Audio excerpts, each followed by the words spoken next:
నాకో చిన్న డౌటు. అందరూ జెన్‌జీ అని బ్లేమ్ చేస్తారు కదా! ఈ ఫ్రెండ్‌షిప్ బెనిఫిట్స్ అని, లేదా సిట్యుయేషన్‌షిప్ అని, సో కాల్డ్ రిలేషన్‌షిప్స్ అని. నాకు కూడా నేను ఎక్కువ రిసర్చ్ చేయలేదు. సో, అది పక్కన పెట్టండి. పక్కన పెడితే నేనేమంటున్నా అంటే, మన టైంలో మనకెప్పుడు ఫోన్‌లొచ్చాయి? అసలు మనలో ఎవరైనా ధైర్యం చేశారా? 10థ్ క్లాస్‌లో మనకు క్లాష్ ఆఫ్ క్లాన్స్ తప్ప మనకి ఏ గేమో తెలీదు. ఇంటర్ ఎండ్ అయిన తర్వాత మనకు బీజీఎం అది పబ్‌జీ వచ్చింది. అలా ఆడుకోవడం స్టార్ట్ చేసాం. మన లైఫ్ అంతా వేరు.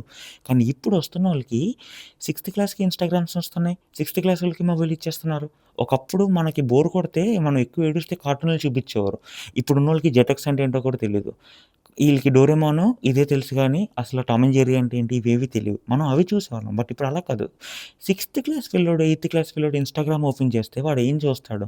ఆడిలో క్యూరియాసిటీ పెరగదా? ఆడిలో ఒక సో కాల్డ్ ఏంటి ఇదేంటి బాగుంది, లేదా ఇదేంటి ఇలా చేయాలి, అలా చేయాలని ఏమన్నా థాట్స్ రాదా?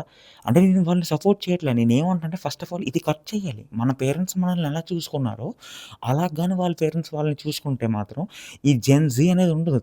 Every generation is same. But the thing that difference is that the technology. Technology మారింది. టెక్నాలజీని మనం రెస్ట్రిక్ట్ చేయలేం. కానీ మనం మన కిడ్స్‌ని అంటే మన నెక్స్ట్ జనరేషన్‌ని మనం రెసిస్ట్ చేయొచ్చు కదా! ఆపొచ్చు కదా!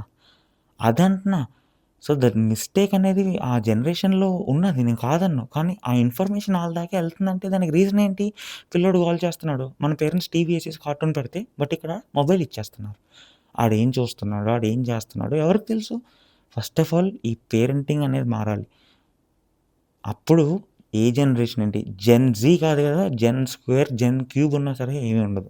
మనకు పడిన బెల్ట్ దెబ్బలు, మనకు పడిన స్కూల్‌లో పడిన దెబ్బలు గాని పడితే ఏ నా కొడుకు తప్పు చేయడు. అమ్మాయిలతో ఎప్పుడైనా మాట్లాడామా? ఒకసారి చెప్పండి స్కూల్‌లో.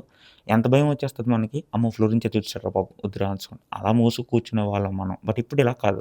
కొడితే పేరెంట్స్ తిరిగిపోతున్నారు. మన దగ్గర అలా కాదు. మమ్మీ పీటీ సార్ కొట్టారా అంటే ఎందుకు కొట్టారురా? ఎందుకు కొట్టారురా అంటే మనకి ఇంకో 2 దెబ్బలు పడేవి నాన్న చేతుల్లో. బట్ ఇప్పుడు ఎవరు అలా చేయట్లే కదా! అది మళ్ళీ తిరిగి రావాలి ఫస్ట్ ఆఫ్ ఆల్. అప్పుడు ఇదంతా మారుతది. అప్పటిదాకా ఇది ఇంతే. జెన్ జీ ఏంటి ఇంకా దరిద్రాలు, ఇంకా ఘోరాలు చూసుకోవాలి. మన బతుకులు ఇంక సింగిల్‌గానే ఉండిపోవాలి ఇంకా. అయిపోయినట్టే.